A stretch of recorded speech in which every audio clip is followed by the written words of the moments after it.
If you can think of a way to construct gender, it exists. There are cultures across the globe where there are three genders. In Thailand, for example, there are three genders. In certain Native American groups or indigenous groups to the Americas, there are four genders. In parts of China, there are older communities that have five genders. And when we think about that from a binary gender lens, it's almost impossible to wrap our mind around it until we start to really realize, and we think about our own gender and we think, well, gosh, some days I feel very masculine. You know, maybe when I'm at work, maybe I have a job where I'm surrounded by a lot of men. Maybe I do construction, yet I happen to have a breast and a vulva.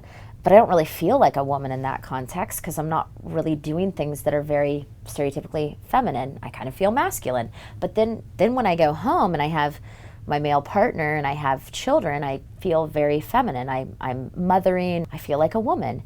And so when we start to think about gender as something that is fluid throughout the day, as something that varies from place to place on the globe, and it's different across time.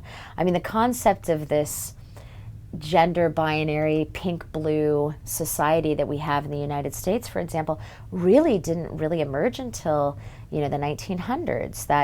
That really is a new concept, and really with the advent of this pink-blue thing, that was like the 1950s. And so in asking what gender is, really we need to ask ourselves, what is gender to me?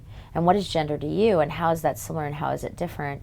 And we really should be mindful not to make assumptions, which is why I really encourage, like the therapists I work with now, to ask people, how do you gender identify? Or I gender identify as a girl and as a woman, and please use the pronouns she and her, because we can't make assumptions. For example, some people might feel very androgynous, where they have a mixed feeling of being masculine and feminine. Maybe they prefer the gender pronoun of they and them. So we just can't know. And I think that's exciting. I mean, I think the idea that gender can be and is constructed in multitudes of ways that we can't even really grok is kind of amazing.